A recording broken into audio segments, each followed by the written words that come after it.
Muchopi Star, Rosie Muchopi Star. Chaîne na makambo, chaîne na moto. Bonjour, bonsoir, abonnés à Rosie Muchopi officiel partout dans le monde. Débatunion sur balingara vraiment Rosie Muchopi na kopé to labino toujours na mafuta mbila na ngana ngola. Vraiment bande ko ngai bomino mo bomonati. Ba komini awa bino mo bomona déjà toza ana inauguration ya Ophelina Nzambe. Merci maman Emilia Vida.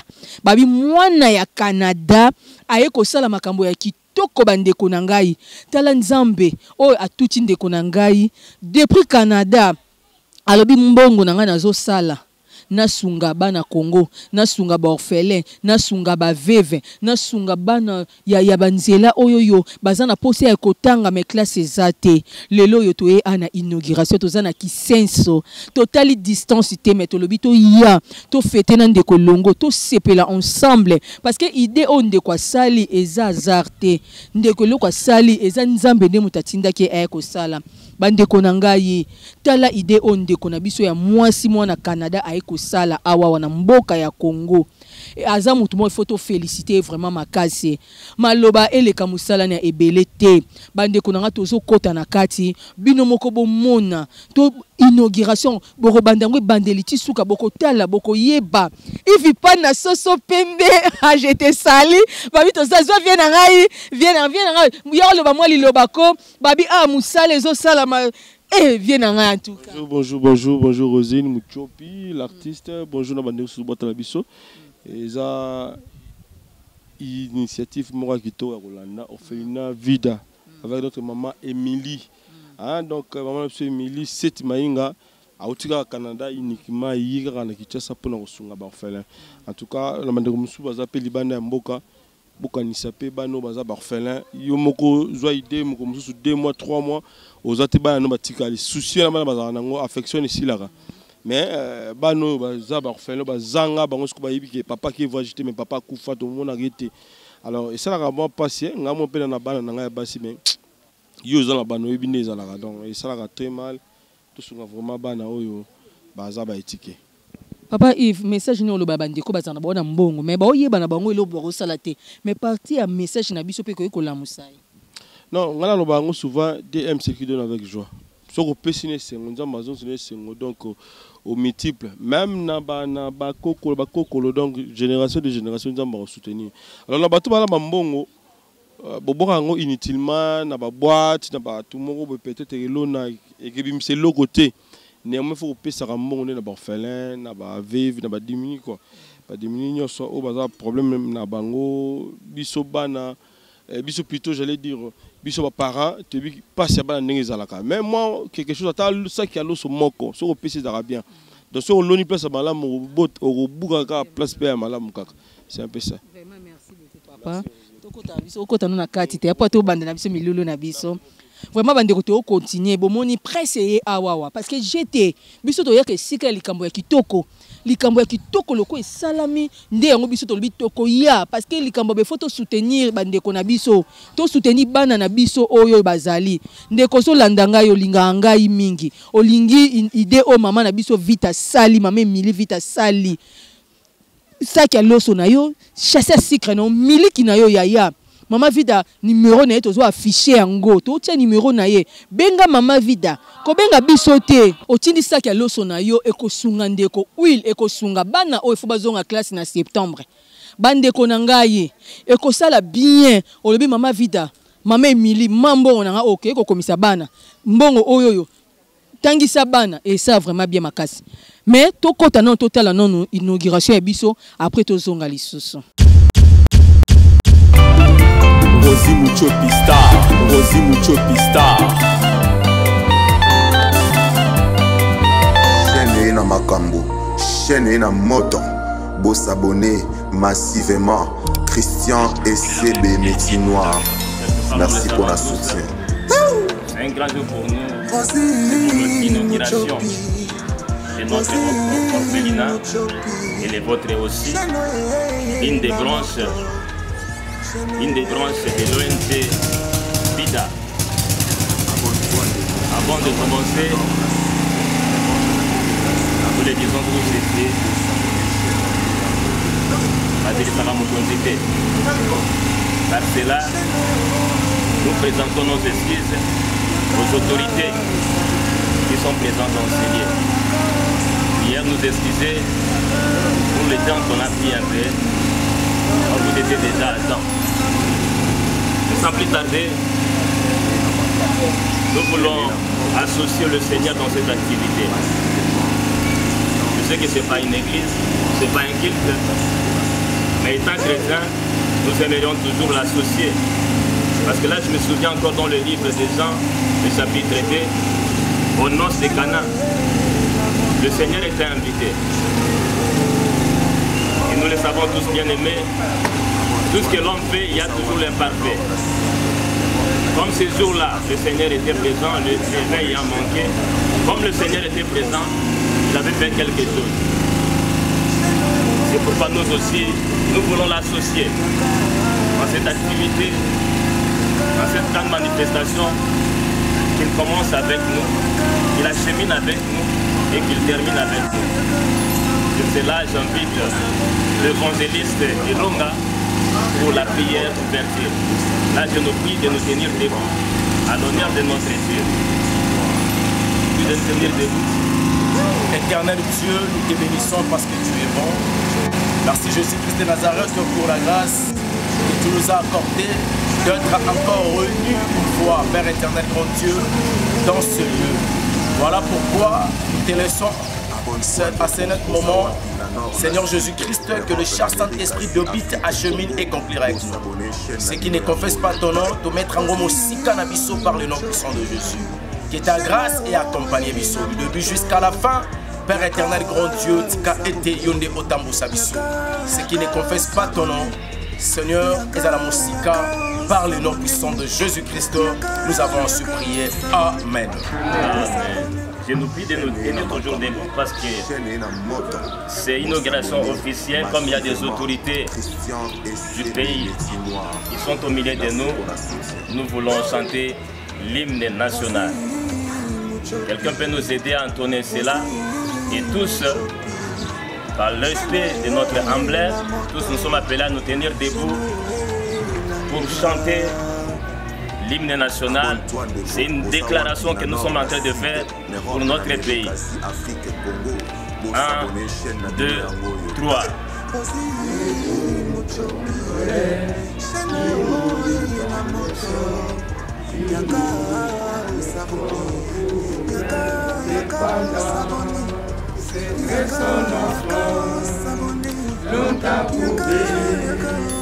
Et pour les bons, prenons les vivres et les langues, dans le paix au peuple dans.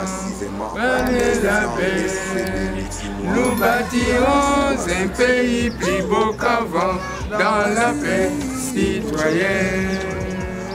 Entonnez l'hymne sacré de notre solidarité, fièrement.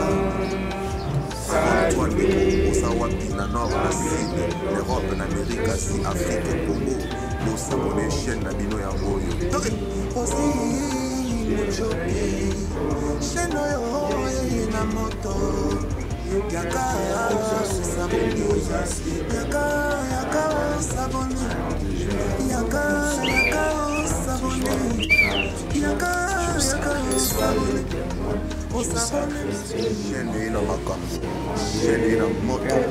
nous sommes massivement Christian et c'est merci pour la soutien.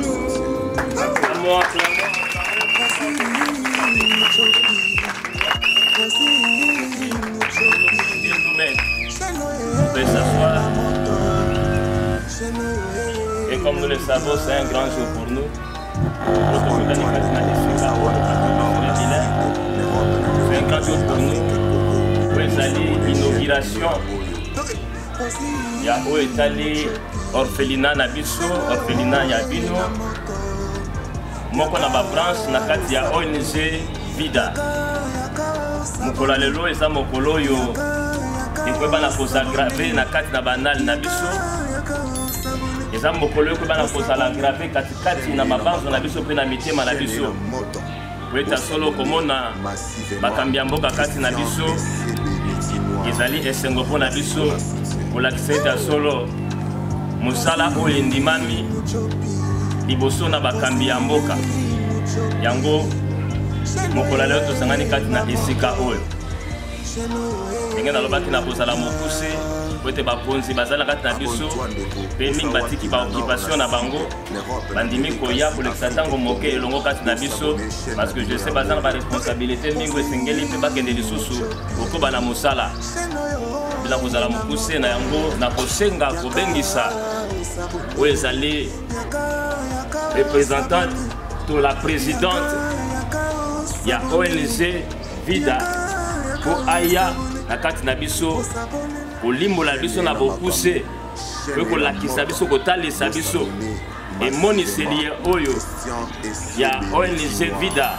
mpe mboko na babranche nango ezali oferina kati na biso mpe akoyeba na kopresente biso ekipe to bandeko oyo aza kosala bango mosala oyo mpe asolo ezalaki lokola zemi ntango zemi ekotaka ezalaka mpasi ntango mosusu komona yango boye me na mikolo kolekaleka nde zemi emonanaka me ya motuya ezalaka tomoleta solo mama aboti mpe mwana amonani na miso ya bato yango mpe nde lelo oyo ezali lokola mwana abotami oyo abonami na miso ya bato nde tolingi tolakisa mwana yango na miso ya bato nyonso yango tolingi tobengisa la présidente Emily Seti Mainga kati na biso po aya kolobela biso aya kolobela bakonzi na mwa mokuse emoniseli oyo ya ONG Vida mpe moko na babranche ya orphelina. Sous vos applaudissements tobengisi la présidente Emily.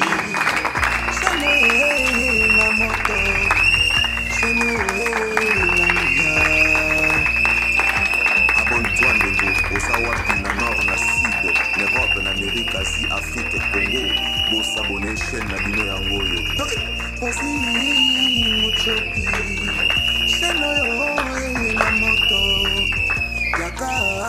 Bonjour,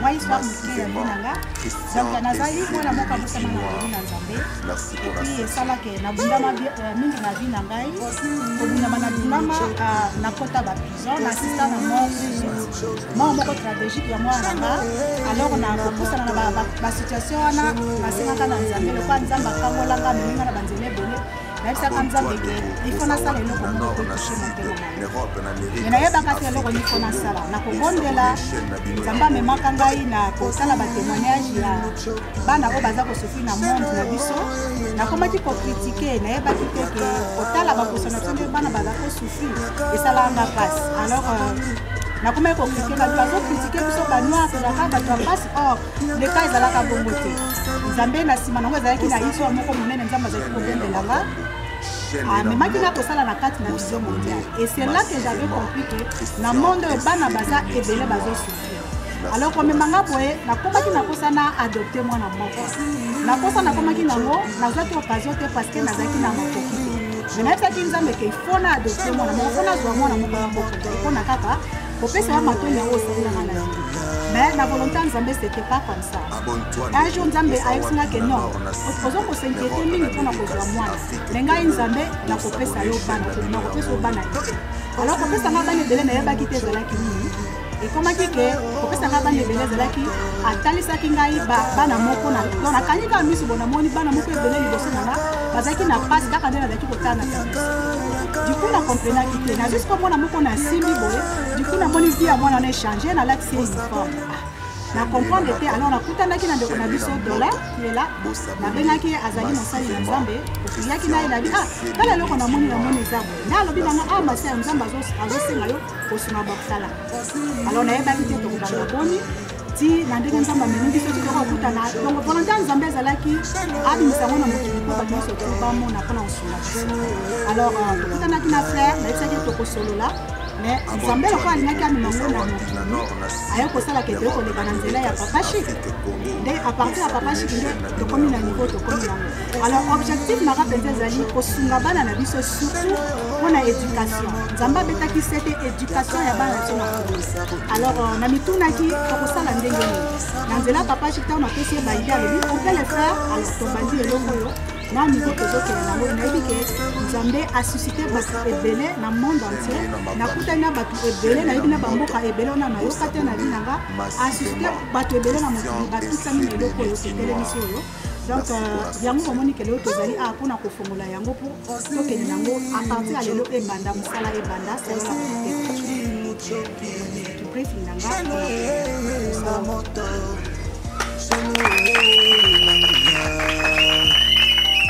Abonne-toi ndeko, bosa wapi na nord na sud, na Europe na Amérique, Asie, Afrique, Congo, bosa abonner chaîne na bino yango yo. Mesdames et messieurs, bonjour. C'est pour moi une grande joie d'être avec vous aujourd'hui à Kinshasa pour procéder à l'inauguration de l'Opéra Vida, jardin d'hiver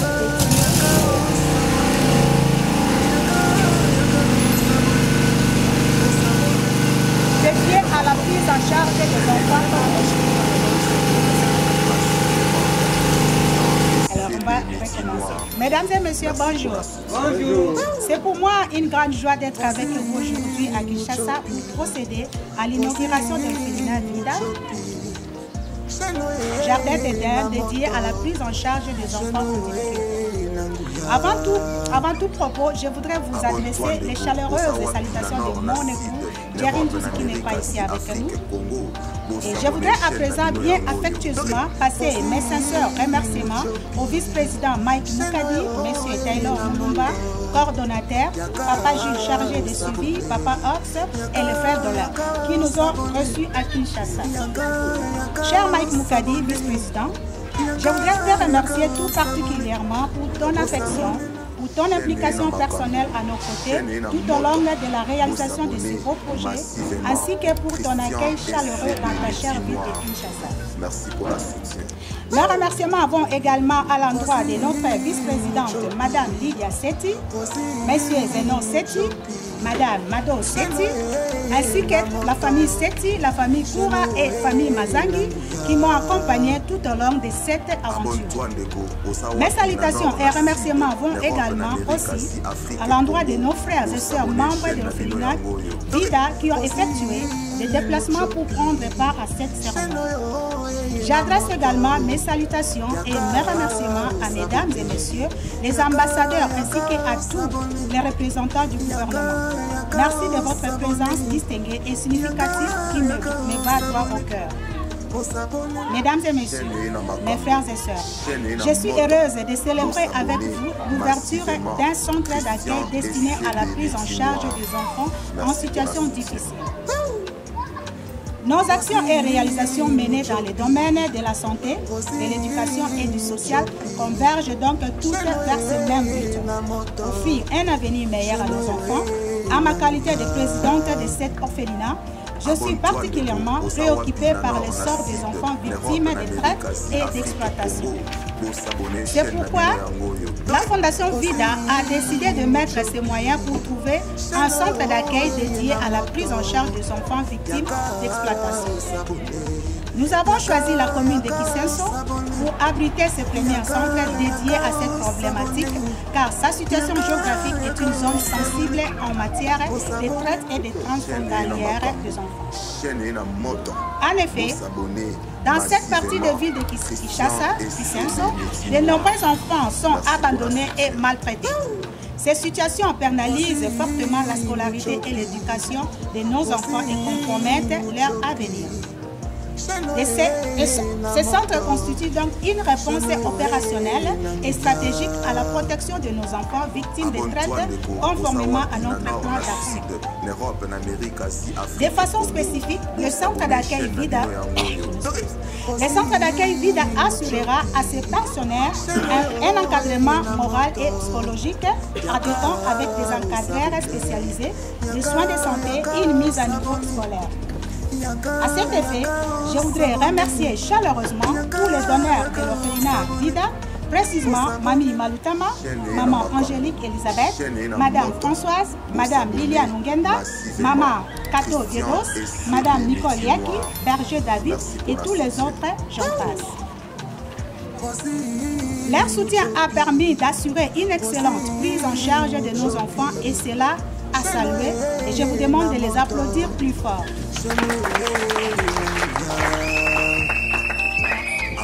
Mesdames et messieurs, à présent, je voudrais remercier sincèrement tous nos généraux, donataires qui par leur contribution ont donné vie à ces beaux projets. Qu'ils en soient tous sincèrement remerciés car c'est grâce à leurs dons que nous pouvons accomplir des miracles. Ensuite, je voudrais remercier tous les partenaires pour le soutien significatif qu'ils nous apportent dans nos... J'ai personnellement mis beaucoup d'amour et j'espère qu'il sera pour vous un foyer chaleureux et où vous verrez des moments de joie et de bonheur. Et je ne saurais finir mes remerciements sans m'adresser à mes collaborateurs de la Fondation pour les remercier du fond du cœur du travail extraordinaire qu'ils réalisent et à mademoiselle Marisa Fleur de Dieu qui m'a accompagnée durant mon séjour à Kinshasa. Mesdames, Messieurs, pour ma part, je formule le vœu que les fléaux de la traite et d'exploitation des enfants soient éradiqués à tout jamais pour le bonheur de nos enfants et pour un développement harmonieux de notre société. Tout en vous réitérant mes remerciements pour votre présence, je déclare ouvert les centres d'accueil orphelinat Vida destinés à la prise en charge des enfants victimes et des traites d'exploitation et des pires formes du travail des enfants. Et je vous remercie.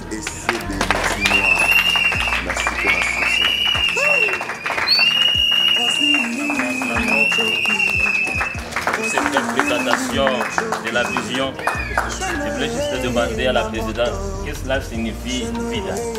Oui, Vida signifie la vie. La vie. Abonne-toi au Sawapi, na Nord, na Sud, l'Europe, l'Amérique, Asie, Afrique, Congo. On a donné ce centre Vida. C'est ici les enfants vont trouver la vie. On leur donne l'espoir de vivre. Ceux qui ont perdu l'espoir, ici vont le trouver. Donc on va les chérir comme nos compétents. Et c'est dans quelle langue? Vida. Vida, c'est en portugais.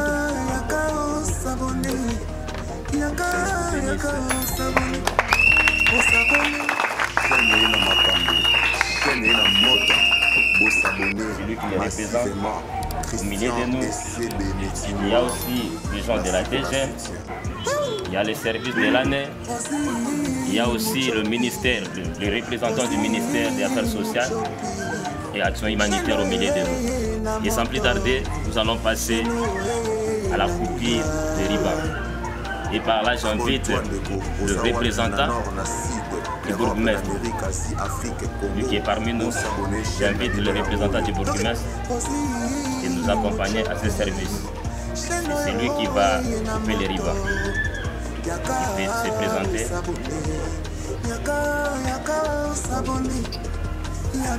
Et j'invite aussi la présidente de Vida, ainsi que les autres autorités de nous tenir debout. Protocole.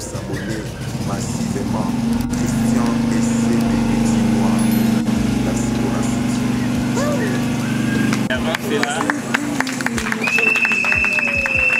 avant que nous puissions passer la coupure des urbains, je demanderai aux représentants du gouvernement de dire un mot par rapport à cette activité, par rapport à l'inauguration.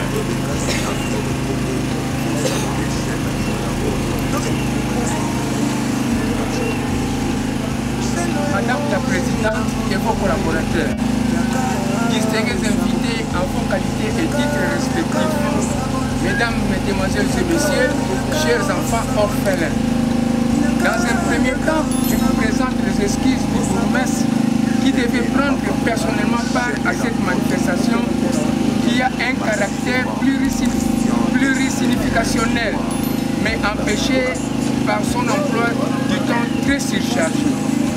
Mais il est de cœur avec nous et remercie très sincèrement les organisateurs de cette rencontre.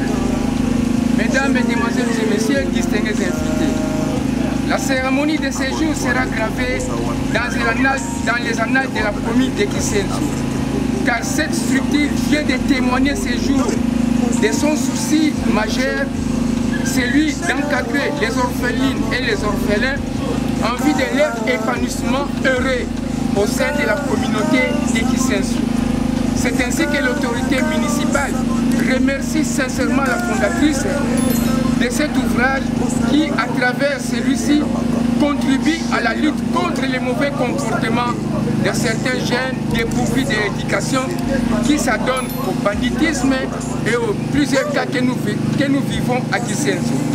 Maman fondatrice, la communauté de Kisenzo souhaite la prospérité et la longue vie à cette structure humanitaire. La porte de l'autorité vous est grandement ouverte pour vous accompagner dans l'accomplissement harmonieux de votre mission philanthropique. Que vive la RDC, que vive l'ONG Vida, que vive la commune de Kisenzo. Je vous remercie.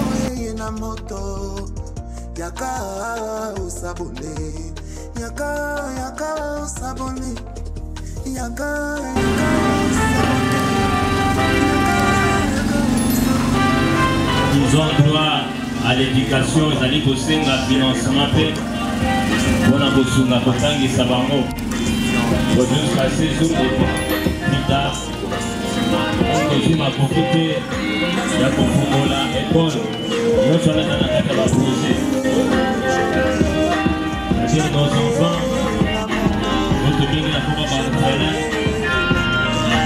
la Bosunga et Kotanga, vous avez des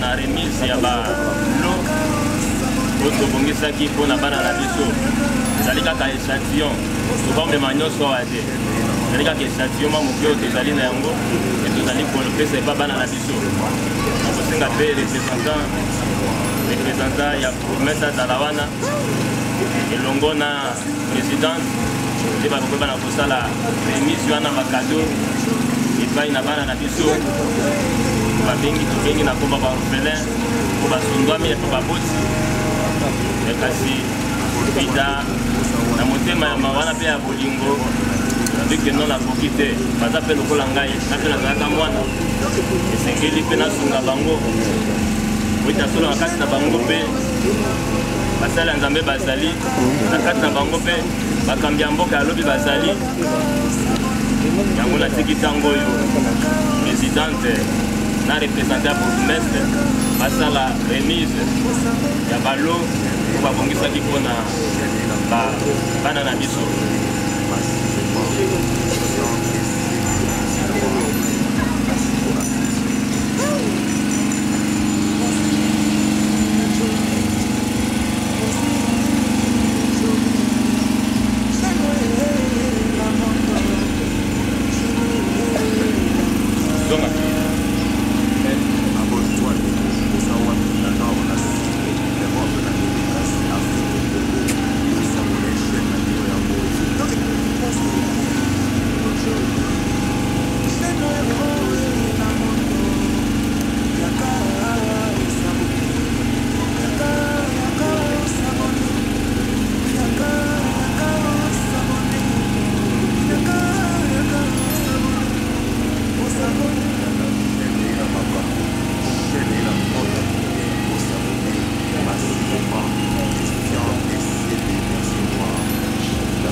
La remise ya balo epai na bana na biso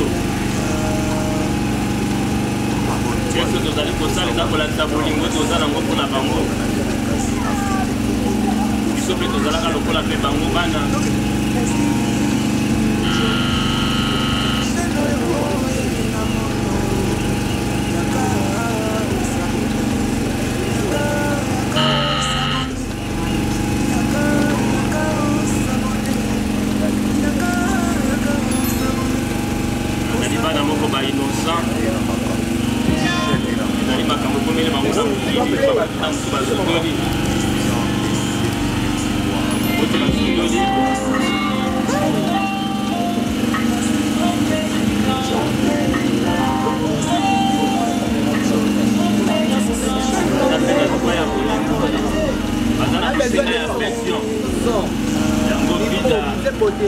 ezali kokabola bolingo wana epai na bango la fete ya solo toza baboti biso lelo toza bapapa na bino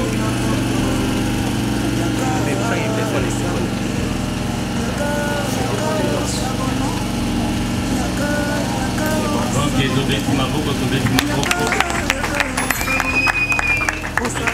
makasi na makambo chaîne na moto bosaboné massivement toza mpe na kelke likolo epuis oyo tobongisaki mpona baautorité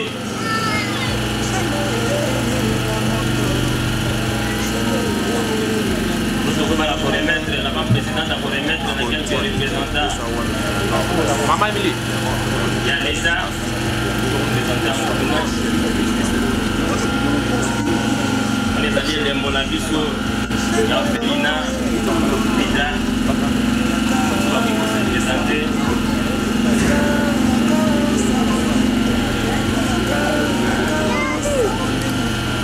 ya bourgmestre mpe esengeli ezala ombela bourgmestre mpe oyo aye tokotindela ye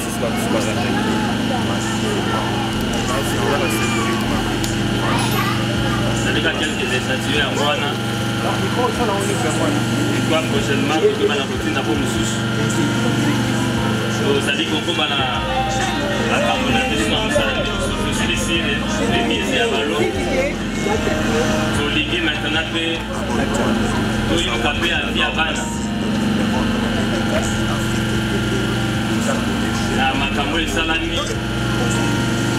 toyoka mpe bana balobi nini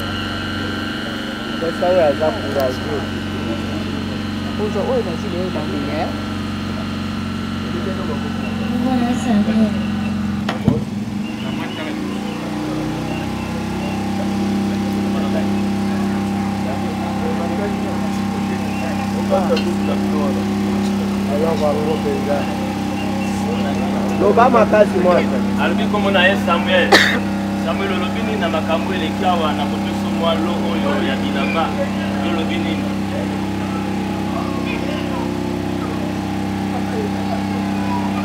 loba makasi samuel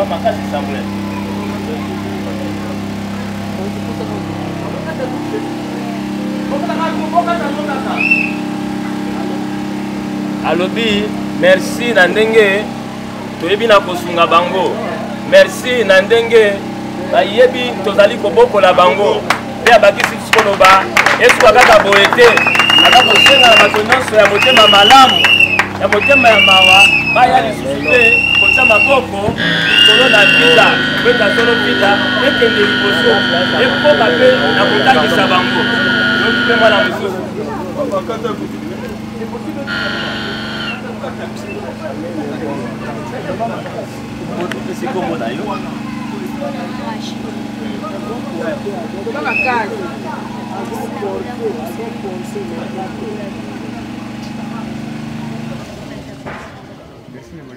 abi merci na bolamu oyo vida esali mpona bango mpe nzambe apambola vida lisusu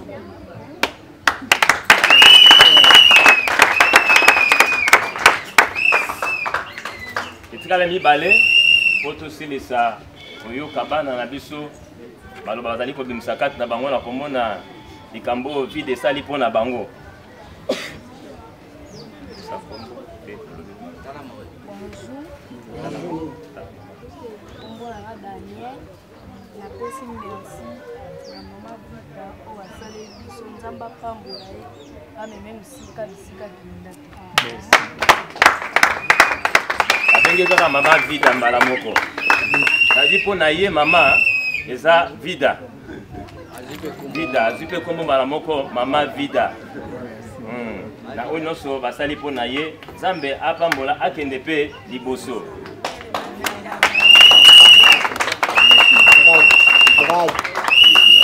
Brag. Tika Nzambe apambola biso tokomi na suka ya makambo na biso oyo toyelaki na midi ya lelo kati na esika oyo ya inauguration. Ingolo baita solo Vida na oyo etali branche nango orphelinat ekomi bolele. Yango efungwami mosala ebandi. Ingolo banini ntango bakati basinga elakisi eta solo epesi biso nzela ya kokota. Epesi biso nzela nini ya kobima mpona kende koluka mpona bana oyo. Yo okoti lelo awa ezala mokolona ya suka te. Na bandi ta mokolona ya liboso mais ezala mokolona ya suka te. Efungwami mpona nini? Po lobi ozwi saki ya loso ya kotikela bana. Ezala interpellation moko na moko na biso. Na banzi tokoti na kata baloko kuna totali ndenge bisika baza kolala na banzi yo kondima te ta mosusu mwana no ala na ba condition wana. Pour se prêter à son mwana no ala na bambetu moko ya malamu. Ezala pe interpellation na yo chaque fin du mois. Ndenge Nzamba ko sunga ko tsana motema na yo le kaka otikaka mwa contribution na yo. Otika contribution na yo. Na tango yo zali ko kanisela ba orphelin oza ko bombe pa na Nzambe. Nzambe nde akopambola yo. Nzoka ndiso Nzambe alibia pambola yo akopambola yo koleka. Tika Nzambe apambola biso. Abanzi ta solo moi eloko moke ezali oyo ebongisamaki mpona kogrignote mwa moke. Banzi tokomi na suka na tiki lisusu maloba epai ya présidente mpona remerciement ya baautorité na kati na esika oyo mpe na bainvité nyonso basali ya Nzambe nyonso bazali kati na esika oyo. Ça me va droit au cœur. Il y a au moins que boutique occupation na bino boye komi pesa na pamboli d'abord Nzambe oyo engagé sur na kati na ngana ye parce que za volonté Nzambe ti tombomi na niveau oyo alobela kinga na yo ki mongongo na ye ozoko ba ilongo na ye a disposer pe bino ko bokota na kati na likambo oyo amona ye kenga mono kokate il fallait qu'il ba bino surtout boyo kango poto sala musala ilongo. Pour moi je vous remercie au fond de mon cœur na oyo so bosali na ma présence na no kati na esika oyo. Donc ça me touche vraiment beaucoup. Zambalola amona bino et puis nazo fait ça message de papa dans la biso ba fala na kati na loko yo. Pour que la maman eza suka mo. Donc pour que la maman ni le batte que na mitini mata na okipa. Zambe oyo avec la le père akobate la bino. Biso na kati ya onje vida tozali wana mpona bino kosoutenir bino koaccompagner bino tout au long de votre vie. Mais yo moko komi linga yo moko komi pesa kote Nzambe mpe kosunga yo. Donc on appelle un message d'encouragement kozala fort. Peu importe ndenge ozali milinga yo moko mitia que non je suis capable mais capable ya kosala kokoma quelqu'un dans la vie. Soko tie message na kati na yo tu vas avancer dans ta vie. Alors courage, nous sommes là pour vous. Donc tu peux soutenir nous surtout au Nzamba pambola bino et merci à vous tous et pour votre présence que Dieu vous bénisse. On la prise à ma photo. On la prise à ma photo. Rangé par rangé. Rangé liboso to buki boleka liboso. To entouré maman la présidente. L'histoire est très longue car j'ai passé des moments difficiles dans ma vie. J'ai perdu mon enfant, c'était un moment tragédie. Dieu m'a délivré de cela et j'avais dit à Dieu, tout ce que tu as fait dans ma vie, je vais faire quelque chose qui va toucher ton cœur. Mais je ne savais pas c'était quoi la chose. En marchant dans ma vie, un jour Dieu m'a appelé là pour me dire qu'il me fera la mère de la nation. Je ne savais pas qu'il va me donner des enfants. Alors pour moi, je pensais que les enfants seraient mes propres enfants, qui viendront dans mes entrailles. Mais dans le plan de Dieu, ce n'était pas comme ça. Un jour, en vision, Dieu m'a montré qu'il y avait des enfants malheureux. J'ai regardé, j'ai touché un enfant. Quand j'ai touché l'enfant, la vie était transformée. Et je n'avais pas vraiment compris c'était quoi la vision. Mais j'avais appelé un frère Colin, le prophète. Je parlais avec lui en lui dressant la vision que j'avais eue. Alors, lui me dira que Dieu t'appelle d'aider les orphelins. Alors, c'est là que l'idée a commencé. Je dis, oh, comme c'est la volonté de Dieu, je vais faire. Mais ça a pris du temps, ça date. J'ai aidé déjà, mais en cachette. Je faisais ça, personne ne connaissait, comme la Bible dit. Quand la main gauche donne, la main droite donne. Alors, quand Dieu m'a dit cela, j'ai pris ça en cœur. Et un jour, j'ai appelé les mêmes frères, nous au Congo. Moi, j'ai dit, qu'est-ce que je peux faire pour aider les enfants? Alors, renseigne-toi, commence à avoir comme l'idée de construire l'orphelinat pour aider nos enfants. Et surtout pour les envoyer à l'école. Parce que je vois que dans notre pays, l'éducation, vraiment, il n'y a pas vraiment l'éducation. Alors, nos enfants ont besoin d'avoir une éducation de base. Alors, nous, comme on est dans les pays étrangers, moi, je travaille avec les enfants. Alors, j'ai pensé l'idée que j'ai, si je peux amener ça dans notre pays, avec l'encadrement des autorités, avec avoir l'idée des autorités, ça va nous aider à éliminer nos enfants qui sont à construire, à les envoyer à l'école, à construire beaucoup de choses comme des activités, avoir comme des restaurants pour mettre les chèques là, travailler pour éliminer un peu de la pauvreté. Alors ça sera une bonne idée. Mais avec Dieu, ce que Dieu a planifié, on va faire de grandes choses. J'ai la foi de ce que Dieu m'a dit. Alors on va aller juste attendre la volonté de Dieu, on le fait petit à petit. Maintenant là c'est ouvert et bientôt je sais que Dieu va pouvoir beaucoup de choses, beaucoup de donateurs, beaucoup de personnes qui vont soutenir cette idée pour aider notre pays et surtout nos enfants. C'était aussi ça la question de savoir que est-ce qu'il y a des partenaires ou des gens qui vous soutiennent. Est-ce que si vous aurez besoin des gens pour vous aider dans cette vision? Bien sûr, tu sais, quand Dieu a donné cette vision, il savait qu'il y aura des provisions. Les provisions seront des gens qui viendront comme des partenaires pour nous aider à surmonter la pauvreté qui est dans notre pays. Jusque-là, je n'ai pas encore les donateurs, mais je sais qu'ils vont venir à la grâce de Dieu. Vraiment. Ok, merci. Que Dieu bénisse. Merci beaucoup. Ok, attendez. Excusez madame, est-ce que vous avez des remerciements de gens que vous pouvez remercier? Bien sûr, je remercie ma famille au Canada, famille Seti. Donc je ne vais pas citer pour nous parce que nous sommes une grande famille. Mais vous savez que tout ceci est dans mon cœur, Alors je remercie aussi Maluta Mamani. Cette femme, c'est une femme avec un cœur de maman. Donc je te dis bonjour maman Angélique, Elisabeth, bonjour maman Françoise Notawa, bonjour maman Kato Diedos.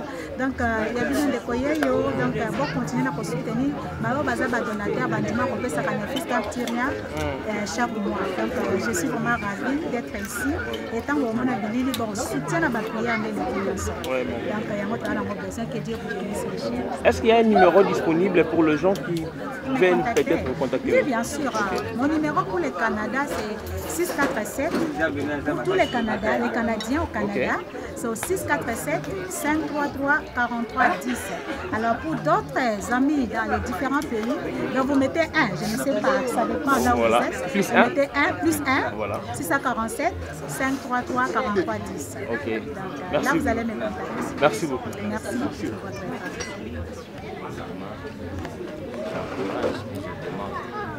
votre partenaire parce que pendant que vous avez une réflexion et en plus de cela vous avez une implication il y a un moment où il faut c'est pour que vous ayez une bande de connaissances sur le thème malamu et dans solo Zambé il vous a les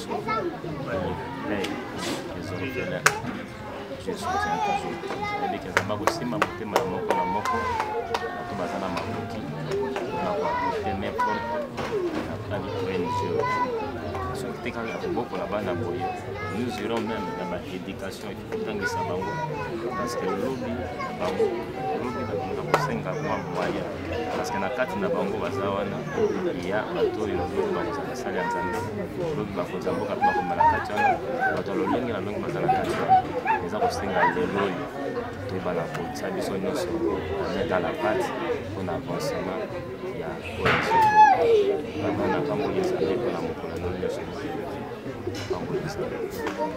Merci beaucoup.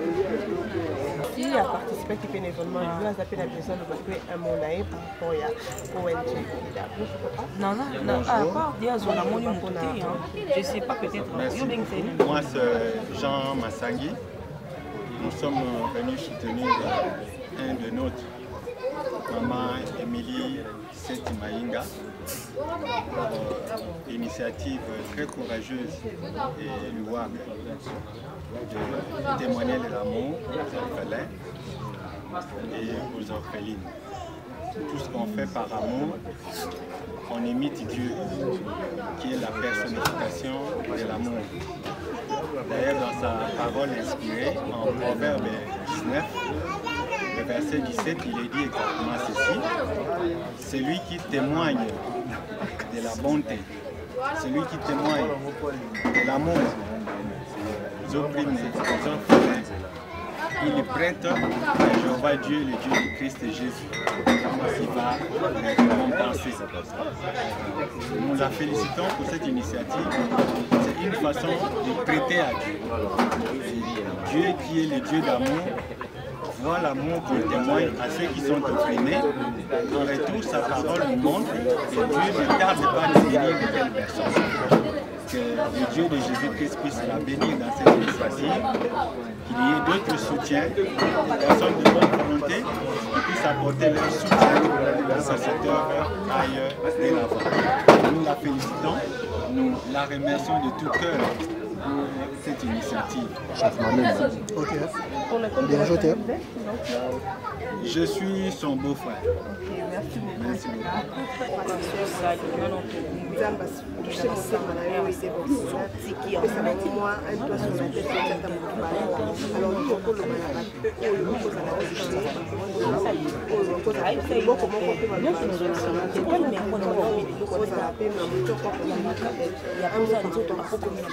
Oui, je dirais vraiment les alliés nazalaka kosungaka na mais nzambe alingaki mabanda ntango alingaki mabanda ezalaki mpona yo na ngai tosangana kosungaka alors eza kasi komona bana na biso balingi bazosuti nazotanga te ntango mwa eloko nzambe atushanga na motema eza kotangisa bana yo parce que lobilobi tomona bango boye baza bato minene alors nakosenga na bandeko nyonso te na likanisi so bosoutenir yango eza malamu yo nde bato balobi ke ntango ozosoutenir eve ozosoutenir oza kopesa yo ozokota lipanza boka na maboko te na bakotouche mitema bango baza na besoin tosunga bango baza na besoin bamateriel ebele baa na mbetu te nga moko loboko moko nde kaka lobi esokoli elongi te mais so tokomi kaka misata ata 5 ça va aider vraiment ya kosurmonter la pauvreté na kati ya bana na biso et surtout na mboka na biso mpona avenir ya bana donc nazobeya na bandeko na biso nyonso surtout na communauté congolaise na Canada, na Montréal,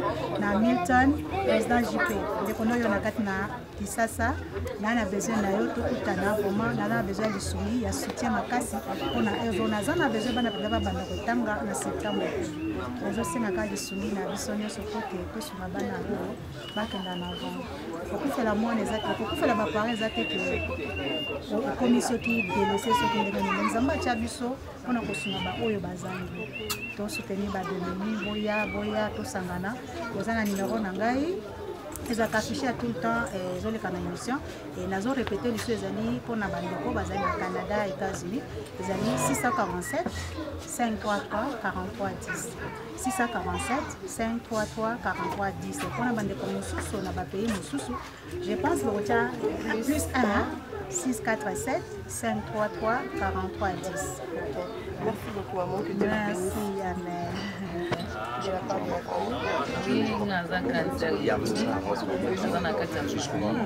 Atuka mpona ngai eza vraiment surprise vraiment te na koloba. Mais esalinga nde esengo makasi nakanisaki ezalaki ya kobatama esiko emona nelisa bato ndenge balobi nzaka mosapi moko elongo ya activité tokoka mpe kosokola elongi biso moko te lokola ye asali pa azobenga mpe bandeko bazali pembeni na ye ya kosoutenir ye mpo eloko oyo ekende mpe liboso peut-être soki tosungi baoyo bazoluka lisungi ekokendele biso malamu na kati ya libota epi na famille mpe toyebi ke na famille mpe bazali me mpo tolakisa bolingo malamu tobandi mpe na baoyo ya libanda mpo nzambe mpe atala oyo ya biso ya libota. Alors, tant que maman peut me dire, conseil, il faut que ça, la maman va s'en rapporter mon activité. Ça libre pour la conséquence, là on peut y avoir des gens qui sont les même moi aussi pour la parole.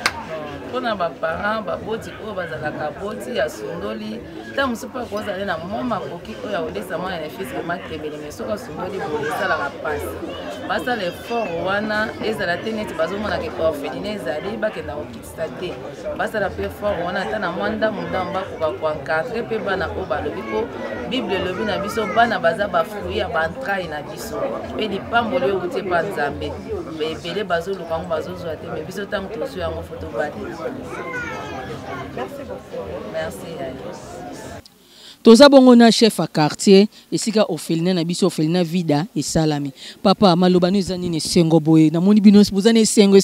Mama sengo po mwana libosa botameli ngai. Po ya libosa na quartier na ngai ngoi. En tout cas na yebi kutu exprimer sengo na jana ngote. Et puis na lobby ezala ya sukate muswe botama. Po mutu soka jana mabota soka boti mwana liboso ya mibale yaka ya misatu pe. Alingi ezala bongo pona développement quartier na ngai. Voilà. Bano yawa mingi kutu eja quartier muté luki nde ba fournir bango. Lelo papa ka ndongo lobi ostone c'est mwana botame. Comment na lelo maman idée o abimi si vraiment. Na ebité o loba maman ni l'air azolanda moni na papa quartier eloko a lobi et petinga motivation parce que mo elembisa ka papa o sali pour moi na lembi na ngai. En tout cas alenda na mabondeli nani. Alors ba partenaire ba sungi bazala. Po yemoka ko otombola kilo ete. Po ndenge bato amoni déjà oyo. Bana bako ya plein pour qui change déjà commune moko urbano rural baka utuzana ngwe belé yango zoyo kaka kulune kombe belé soki ba encadrement boye jali je crois que biloko ye jala souté en tout cas na kusenga na mama nzamba simba ye atindika ye bato pe mutema malamba sunga ye quartier na biso eloko asala susu akoba kosala. Boba konzamboko bazotala leba yoki bena papa quartier lobe lobo ils très capté tout chapé maboko. Vraiment les bienvenus. D'abord déjà lutte contre l'insécurité. Lutte contre l'alphabétisme. Pour batumi bana mi ba tangate faute ba para ba kufa faute ba para ba kabwana soki l'état monique mwana tchelikolo mille pas commence par un pas. Basungi ya keliboso je pense que insécurité peut diminuer bana na biso pe bakotanga. Voilà. Alingi vraiment basimba mama na maboko mibale. Basimba ye akene liboso même aja na mboka papa ya mais basimba action oil. Basimba makasi. Merci beaucoup papa. Merci papa. Merci beaucoup. Vraiment na pesimbote na ngana yuyu manzambi motema maestro maimbo na Canada na kati ya Toronto. Vraiment mama yuyu manzambi camarade na yo mama Emilia asale lelo kwa kitoko il faut ko féliciter vraiment hein. Bana Canada ba mama Liliane ungenda depuis Canada bana ya Canada ba Mireille Gene hein na pesipe ba za tellement ebele baza ebele bena bana Canada hein. Idée yango bo soutenir ndeko na bino et ça vraiment kitoko makasi. Arlette na moni ote mama Arlette. Na moni ote za bon séjour na Congo mais na moni ote bana Canada boza wapi hein? Kitoko makasi on continue hein. Action. Et enfin, bo sepeli. To sepeli mama. Vraiment message no ezani na balandi bazolanda likambo oyo yo penda mama Emilia sali. Oh bana pote belé bazana mbongo même sous idée on ezati eloko na ko loba que tozana esengo mingi komona mama oyo atiki ndaku na ye na Canada aye na terrain pe na kisenso o biso moko toza na kin totikaka bana oyo na nzela tozwaka bango te mama oyo atiki ya ye bana akiti na terrain mpona kolelisa bana oyo mpona kolukila bango esika kolala esika kofanda mpona kolukila bango ba école moko ya bien en tout cas eza eloko moko ya bien makasi tosepeli nango mingi lelo bato ya kini pe ka MC tolongoli bato ya poto bato ya Kinshasa pe bazana ba mbongo bakotaka pe YouTube mais bazana likanti o te koyi koloba na bango ni pona bato na biso ba congolais na biso totanga ba congolais toza na Kinshasa alors message na conseil na kopesa bino to komi pesa biso en général parce que biso soza alors toyeba ko soutenir bato tondi makake muto awuti poto aye po asala biso œuvre ote parce que ça soni mingi toza na ba député toza na ba honorable toza na ba tebele toza na ba pasteur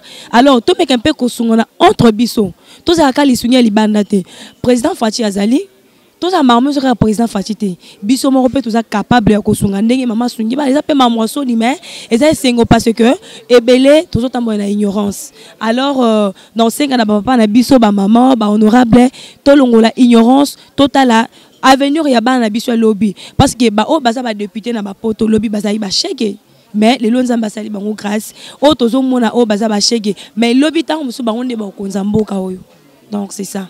Merci beaucoup. To continuer na biso na fête ngana bino to resolola wana estilité pa yonde muto si obi oza problème nanga problème non te na bi après si fête tu maso na biso continuer à suka yebi maso na biso beaucoup bayo balandi biso en tout cas Marisa Sugar Fleur de Dieu luka moi c'est pembe kutana na Marisa donc fin problème ezate nazali nazali penda na tondi makasi na ozi ya ba question na ba émission na bio bouja YouTube ya ba j'étais moi c'est pembe et indare wana to restaurant leke Jésus pembe na mama sete meli mayinga donc na pembe na ye siko na ozandeni donc c'est ça sinon on appelle si merci na ba bon balandi chaîne na biso Rosie Muchopi officiel en tout cas on appelle si merci limbisa mama ba chaîne lekebeleti taka mama na pesi pe merci na tata Nzambe wa pesi biso pe na moyen ya ko soutenir bana na biso na bosani pete na bosani grand-père Bozi Boziana et puis na bosani te moko wa bongo monsieur Félix Ozi quoi ba gros bisous à toi na bosani te maman Lydia depuis Canada et puis Vianney Pasi babi azana Montréal Toronto Canada gros bisous à vous merci beaucoup vraiment te comme une biso na souka hein aussi c'est ni si la raté bon moni loka kitoko mama sali vraiment na sepeli vraiment makasi na bisika mama Emilia Nzambe nanga apambola ye na idée o asali bandeko bo bandaki bandeli ti na suka bo moni to komi na suka idée ya boy baji wapi makambo ya boye makambo ya boy baji wapi yo mtu ana mbongo no benganga Rosie ya ndenge ni Rosie bakinkole ba place ezana ngo baki senso pe na base kuna pe ba place ezali yako sala idée o fongola idée na bino bo fongola idéologie fongwama Violette dinganga kana secret mama na ngai Maria Fina Beldine Sengo Marceline Kigoma ba mama Emilia mo général boza na bana poto idée bo yebisinga muchopi andeni bana bazai belé ba lukata place olala ba lukata loso oyo ba luka batanga ba para ba kufa ba bengana ba bakanga ba bandoki ya yum to vandi na mbongo ne be na compte kabela nga pe lino kabate mais tout ça te luka ndako moko be awa luka lopango ya yebisanga Rosie to luka bana sensibilisation na ndenga mukiete to luki bana ya yo salole sa bana na Nzamba opambolo tala lelo bana oyoyo balie bavandi ne sika kitoko yebi Nzambe nini o rozongisela mama Emile yeba dépasse mama sali yebi Nzambe nini o rozongisela ya yo mtema ne tutaka sunga ya sunga ko to sunga bana Congo mboko eza mboka na to vanda na Congo te mais yaka ko bongisa mboka Congo yako sunga bana ya Congo pasi ezali bana msuba kima na bango ndako pona ko zanga ko lieza te ayibi na papa te ayibi mama te aoyeba te na obanda wapi na osuka wapi ya bana kitoko ba ba français na monoko mais bana ba parent te moko za ba ete ko bwaka ye akutu bébé ba ete ko bwaka ye bande ko na ngai tala nan biso toza awa ngai na ndoya ko passer awa ta loso na nga ata sika na ndoya otika a po to sunga mama Emilia na Canada biso toza awa yom toza na poto mama Emilia numéro mama Emilia yango bobenga nga otsi bobenga na bino ngai na opesa bino numéro mama Emilia bobenga mama Emilia et ça vraiment bien makasi bosunga ta muto au Canada ye atiki bana atiki ndako atiki mobile ne ma ye awawa pona kosunga vraiment na yebisa bino ka bandeko na ngai. Félicitations à maman Emilia, félicitations à l'équipe Mobimba, félicitations à la caméraman, à Biso Nyonso, Bazaiki Awawa, félicitations à la Paya Nyonso, Baye Awa Mokolale Kokabule Sengo. Vraiment, je vous dis bye bye, à suivre la prochaine émission. Bisous, bye.